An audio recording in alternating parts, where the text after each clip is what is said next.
Welcome to Exit Frag. I'm Zeph. I'm joined by Esports Andy and that nerd Kaizing. Today we are going to be covering VCT Americas Stage 1, Week 1. Guys, anything you guys are excited about, particularly about this Americas stage? Let me know. I was just gonna say like how all the matchups like right away after having like a 2 week break are pretty banger. Like there's a lot of storylines and like questions that we had going from kickoff that are gonna be I think answered already in week one. Like it feels very scripted, like with how everything's paired up. Like honestly, Yeah, the Valorant script writers are yeah. cooking, are doing pretty well. You know, they're like, hey, if it ain't broke, don't fix it. We have freaking 100 Thieves and Sentinels for the a good giveth time. I'm sure whoever's playing sitting their best, they're putting all their chips on Sentinels and whatnot. But yeah, we'll see. We'll see. Maybe 100 Thieves finally breaks the curse. Who knows? Maybe they can finally call this a rivalry. Only time will tell. I Yeah. think I think this is the week to actually bet against Sentinels because everyone's gonna Mm. be betting for them. Anywho, Oh, Oh, yeah, that's true. That's true. Anyway, let's take it from the top. We're gonna start off hot with Cloud9 versus NRG. Cloud9 surprisingly made zero roster moves during the off time, and NRG actually were the ones that did make a roster move. With the exit of Verno, he's now with another team that we will talk about here in a little bit. But yeah, quite the surprise during the off time. Will this make them or propel them to actually get their revenge against Cloud9? I was just kind of thinking like it depends on how bad like the vibes were with Verno, because like losing Bunkar, I think Mike's HD is like a fine coach, but Bunkar was like the pickup of this like he was like a big coaching like people wanted him like people wanted Aang and stuff like that, and so that was like a big loss I think. But Brock, is that like enough to like Brock being such a vibes guy, such a energetic communicator, it seems like, from like if you listen to his comms, I think that could really help them. But I don't know, I think losing a head coach right now is just Yeah, that's is going to rough. be tough, especially when FNS is kind of sometimes slow to meta changes. Yeah. Like I think a coach can really help that. Yeah, it was kind of funny though, but like I feel like FNS has a good read of the game and whatnot, and Mike's HD's been around the Valorant scene for a while, so I'm confident with them strategically or tactic wise. It's pretty good. Like you said, the vibes were kind of odd because like I remember when they won like an off season event. I remember Polars. He made a tweet saying someone should tell Verno that the team just won. Like the dude looked like a psychopath. He wasn't smiling. He was just standing there like a middle child, like just angry at the world or whatnot. Like your team just won an off-season event and you were fragging, and he was just like nonchalant. Maybe he was just aura farming. Maybe that's what it was. I don't know. But yeah, I'm excited. Like I don't know much about Brock except the fact that he used to play for Moist Shopify, Mm. and they used to call him the Brocktagon. So hopefully he brings the same vibes over here. And he looked pretty decent for Shopify during these past couple of games. So we hopefully he could bring the good vibes still. Yeah, I'm kind of like in the middle of you guys. I kind of have some faith and I kind of don't. Like I don't want to put too much like emotional investment into the team this time around just cuz like, you get hurt too many times, you start it starts being like a Team Liquid situation I where try to like, tell people in yeah. Team Liquid, they didn't listen to me. Okay, we'll, I we'll, we'll we'll talk about during the EMEA guide, but I do have something to Oh say yeah. about our power oh, power rankings from a couple of weeks ago. Anywho, um, Oh yeah, I forgot all about you those. know, Cloud9. Ah, man, Cloud9. It's tricky because like I do think they have like decent talent. I think Imi is like, despite not being like a great coach, he's also just not a bad coach. And he's also proven that during like regular season, kind of like what's going on right now, that's kind of his environment to thrive. I would be hard pressed if this game doesn't go 3 maps. But I I don't know. I'm just gonna say Cloud9 just for the sake of like, I know that they're the regular season like Andes, not this Andy, but just regular season Andes. So I think I got Cloud9 on this one. Yeah, I that's a fair pick, honestly, because I remember there was a Reddit post that was talking about Xeppaa being like the bar. Like if you're better than Yeah. Xeppaa, you're a Hall of Famer. If you're worse than Xeppaa, you might not deserve to be in the league. He's just the average player, you know. He's the average I'm player. sick to my stomach. And I feel That's like crazy. he's like the perfect mascot for C9. You know, like if you have championship aspirations, if you want to go to a title, you got to be better than C9. If you're not better than C9, you probably don't deserve it because C9 always just fumbles the bag when it matters the most.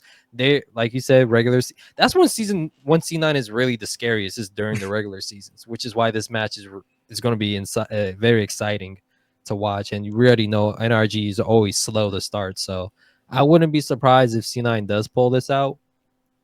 But I don't know. I just like FNS. I like Sam. I like Brock. I'm going with the vibes. I feel like the vibes wise, memes wise, I like it. I like what NRG is doing. I'm gonna stick. It's hard because I'm a Cloud9 fan. Mm-hmm. They're my team, even though like through everything. So I have like no actual faith in them. Y'all are speaking like true fans, bro. Y'all been hurt by your fan. Your team. What has Cloud9 Oh done my goodness. since CS:GO? Oh my goodness. Like, Yeah, we truly are fucking damaged. it's like FPS teams. Yeah. But that being said, I will go with Cloud9 because they have the Italian buff, as they have an Italian assistant coach. Okay. with like the most Italian name. Okay. So I'm gonna give them the win for that. That's it. Because Okay. I think it's gonna go to 3 maps. All right. Gotcha. All right, let's move on to Crew versus Loud.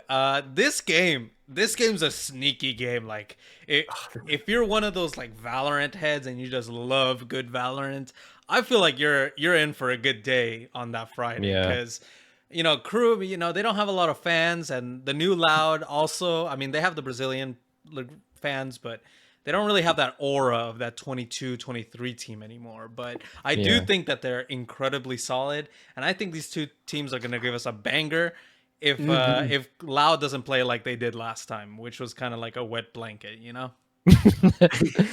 Yeah. Yeah.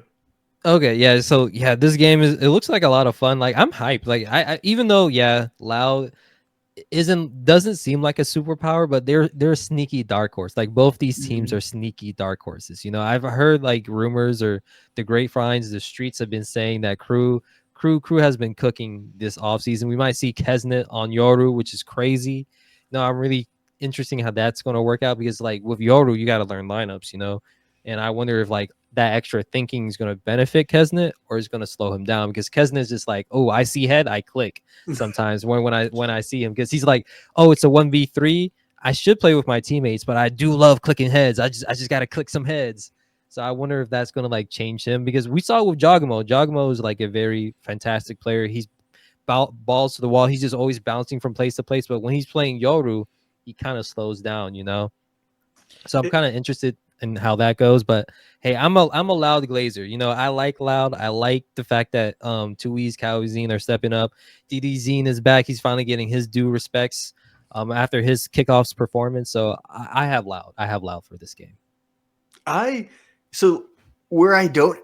I'm a fan of Cloud9 and have no faith in them, I'm not a fan of Loud, but I have so much faith in them this year. Oh, okay. Because, like, this team I've been saying is like really talented, and now with Icebox back in the pool, I'm really interested to see because both Crew and Loud are classically like known as Icebox teams, and I just would love to see them like fight it out in this matchup. That being said, I think, like we've been saying, this is gonna be a really fun matchup. There's so many like killers, like people that can just tap heads, win duels, get clutches. So but I would have to like, I think this is hot take. I think this is the battle for who gets that third spot in Toronto. Ooh. Yeah, we could be seeing that preview right there. Yeah, I really like Loud. I think that like if they correct some of the mistakes that they had during the kickoff event, which I mean, you can't go like almost 2 months and not make those types of changes.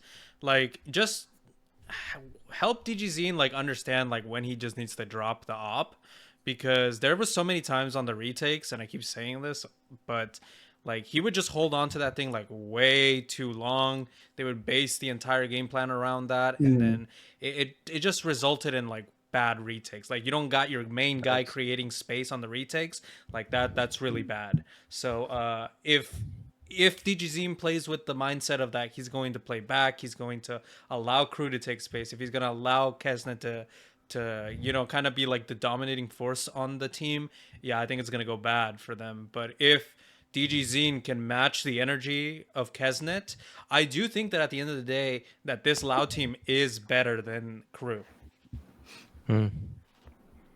Yeah, I mean both teams are sneaky good. Honestly, I don't blame you with that at all. Yeah. All right, we got the. Did you have something to say? Oh no, I was just gonna say it's gonna be so close. Yeah, I think. Did you guys make your picks? I heard a lot of filibustering. I got I'm saying loud. Okay. Are we- We did all. we Oh, curse! Exit frag curse. Ooh, I think exit let's frag see. curse. There's NRG also because we all said Cloud9. I think. Oh no, you said NRG. Yeah, he said NRG. All right, let's move on to not so exciting game. We got G2 Esports versus Furia. What do you mean not exciting, bro? This is the perfect time for Jogamo to play Waylay. Just screw it. Screw it. We ball. Just pick Waylay. You're right. This is the perfect game for him to mess around with Waylay. Yeah, just have some fun, G2. You guys came in second place. Loosen up a little bit, I think Furia should like sabotage G2. Like I think they should like What? take the Like, weights out of the unplug the controller. Like remove the rapid trigger. Is that what you mean? Change like their keybinds. Oh my Oh goodness. That's the only way they're gonna win. That's Okay, fair enough. You hear it here first, guys. Esports Andy, screw competitive integrity here. Get it how you can get it. Sabotaging. Yeah. They have 5 days left. They can do it. It's true. Fair enough, why not? Channel your inner New England Patriots, just do some spying here and there. Deflate their gamer chairs. Oh yeah, deflate their keyboards or whatnot. But like G2, this is such a funny thing. Furia playing G2 after G2, like I made a video about it. Literally, we're micro moments, seconds away, like milliseconds away from winning a trophy. Yeah, Like literally so many times against Furia, who they have with this roster has not won a match. Only their sub roster won a match against. That's 2 crazy. teams. Yeah, that's true. That's a good point. So, NA Furia on top. if this is a 13-0, that'd be kind of crazy. But G2's gonna chill out. Yeah. Yeah, I think this will be like a Jojamo plays Waylay on every map, and I they'll hope so. still win. Yeah, just have some fun. Have some fun. I think they're definitely gonna walk into this like more relaxed, more of like, oh, we're just gonna destroy them, and because they know they're better. Yeah. I can't wait until Furia wins. All right, I'm guessing we all three have G2 winning. G2. Yeah. Okay. Gotcha. All right, we got the ASPAS revenge match. We got MIBR versus Leviatán. Thank you, script writers. Thank you so much. They give This us is the the game I hate sauce the this most. week. Yeah, the first week it's must watch. You just have to watch the Americas. If you're not watching the Americas, what are you doing with your life? Yeah, it's America's is great. But yeah, we got MIBR on coming back from that third place spot, just barely missed I was gonna say Madrid. Bangkok. Bangkok. Yeah, I'm stuck like a year behind. Anywho, and then we have Leviatán, who just did not have the greatest like kickoff. They look lackluster like in every single game. Obviously, they kind of got the freebie with Furia, and I guess that kind of tricked people into thinking they were good. They made the off-season move of getting Rossi. So, do you guys think the consistency here increases with Rossi, or is it more of a case of like, oh, like this is just another random NA player being thrown in here? Ooh. I think overall it's a good, but I feel like the Demon 1 slander is just going to keep increasing because they introduced Waylay, which looks like a character that needs high sensitivity, and that's Demon 1's kryptonite, high sensitivity. So I don't know. I feel like Rossi's a W, but keeping Demon 1 on Duelist just seems like an L move, and they just refuse to listen to everyone. Like everyone has eyes. Leviatán, please use them. Listen to us. Everyone's saying Demon 1 on Raze makes no sense. But I don't know. That's just me. I just think this game is gonna like answer so many questions about both teams because like both teams are coming in with a new player, like right, like Yeah. Actually, Yeah. MIBR is coming in with Verno, according to some rumors. Some because it's getting close enough that like that's the Yeah. only rumor that's coming out. yeah, It's him. legitimately. Eventually, they're gonna have to make an announcement. Yeah. I feel like they just don't care. I feel like they don't care about the casuals because like people who are like really like obsessed with Valorant, they already know. But I don't think a lot of casuals know. There's gonna be like, what the hell? Why is Verno on MIBR and not NRG? Yeah. There's gonna be so much confusion. They'd be like, 'Cause- since when did Verno speak Portuguese? You know? it's just it's so weird, and that's why like I can't. If both teams were playing their rosters during kickoff, I would have now Lev winning. Mhm. But because of these weird roster changes, I honestly have no idea. Like, I guess I would still have to go with the MIBR core because it's at least like 4 players that are all kind of, but it's still, how's ASPAS doing? Like, how does Yeah. he feel about everything going on? At this point, I feel like ASPAS just doesn't like freaking Nazweer or something. I don't know. This is the second They were time best back to friends. back. No, Maybe they're he's best like the friends, LeBron supposedly. James. I think ASPAS is LeBron James. He's the GM. He's the real GM the whole time. He's been pulling the strings. Oh no, Aspas is definitely has like way too much pull Well, on the Yeah. teams he's in. It's that meme of like friendship over with Nosworth. Friendship started with Verno. Yeah. I mean, y'all saw that clip with him and Verno in the pub matches when he was asking him that I question. I saw the question. That was Oh my gosh. so That's stupid. one way. That's one way of building team chemistry right there.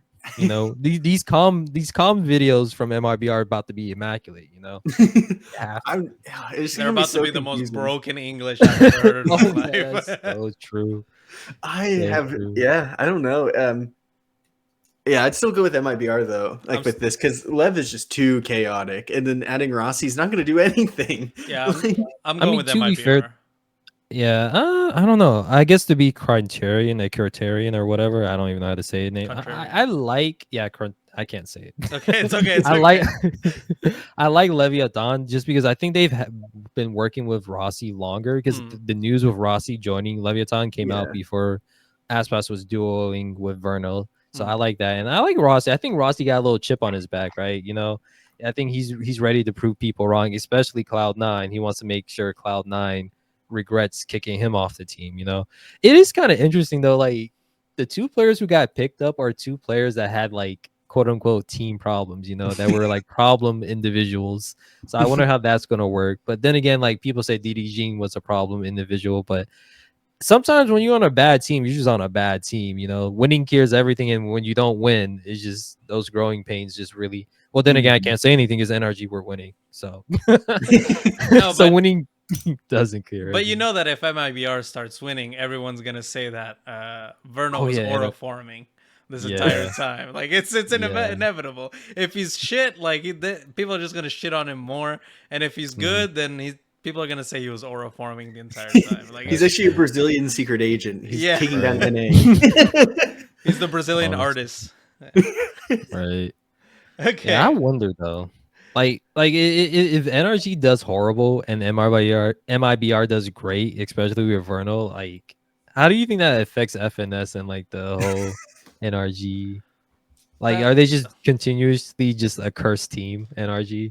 I just think the org's cursed. Yeah. I don't even think it's the players at this point. Just might be. All right. We got 2 game esports versus evil geniuses. We got our first toilet bowl, people. Yeah. We got the two of the worst teams in this league. Actually, Furia is probably worse than evil geniuses, but it's pretty close. Evil geniuses is pretty close. How are we feeling here? I mean, I don't know. It's a coin flip. I mean, I'm leaning towards evil geniuses because I like Potter. They've been together, the whole team. I mean, I don't know. It's there. I go with evil geniuses and a bias. Yeah, I just don't see 2G winning this, especially because they made like a roster change since they lost their flex player to Furia, I think. Something like that. Yeah, they lost him to Furia just like 3 days ago. What did they lose? I didn't even hear about this news. I've been kind of out of touch. Praise, yeah. It's Praise, 2G. No one blames you. It's freaking 2G.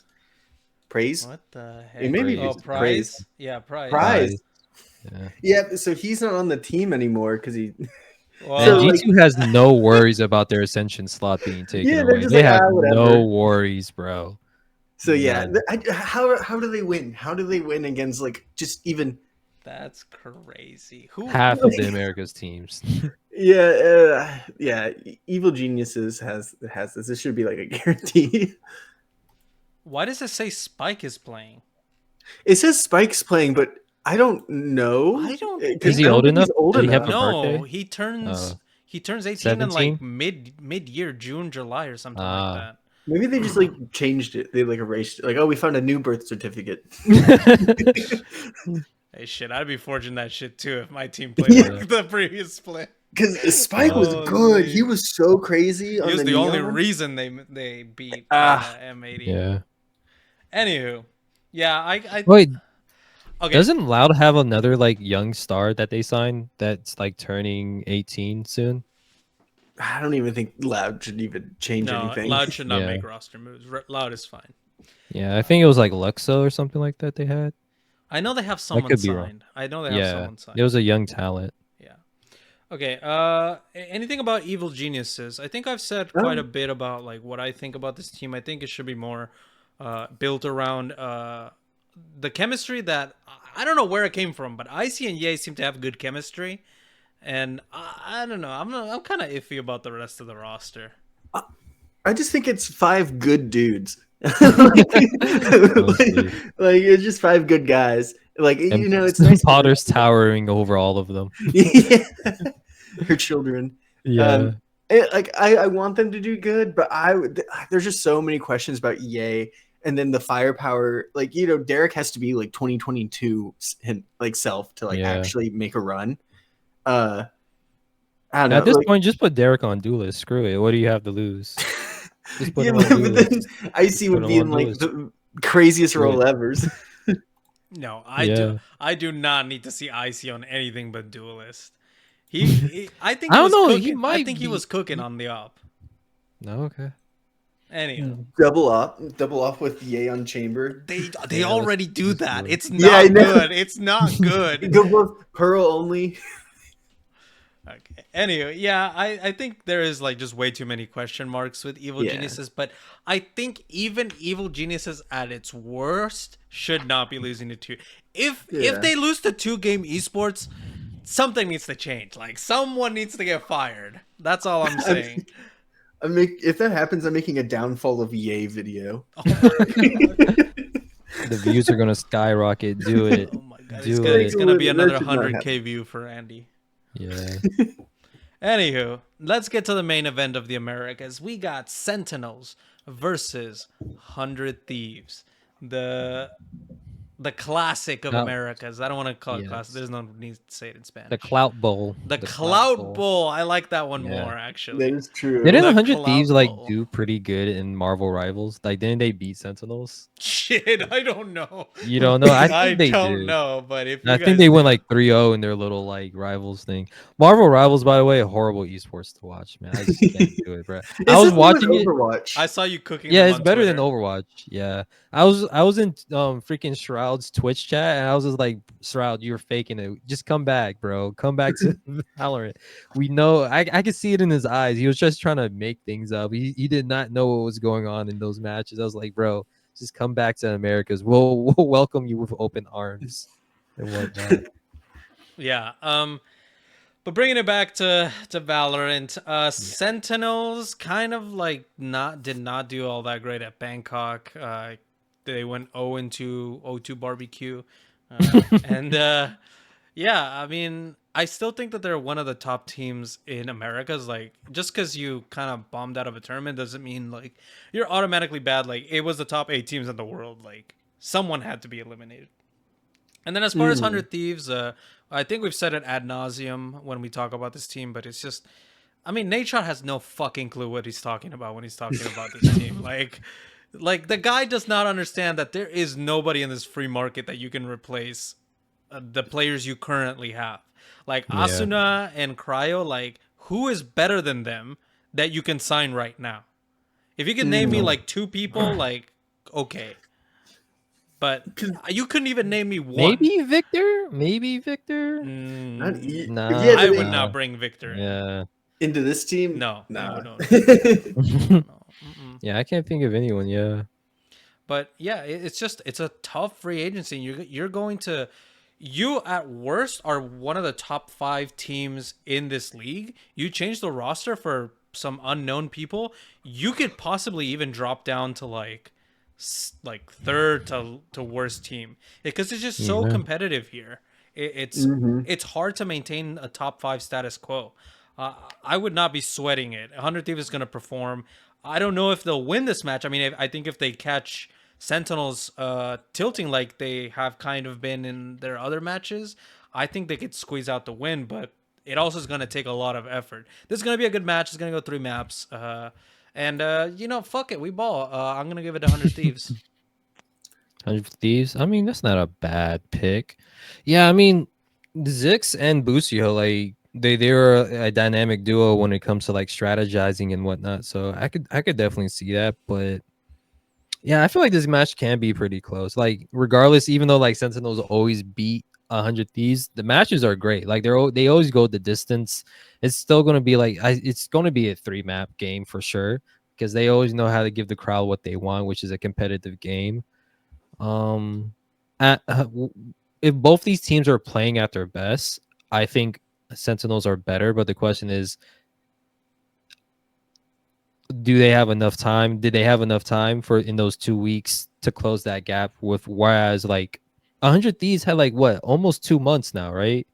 Of just prepping and seeing what their weaknesses are. So I think I'm leaning towards 100 Thieves too. I think they have more prep time, and they have a lot more footage on the Sentinels too. Right. So it's just like it's an uphill battle for Sentinels. So I have 100 Thieves.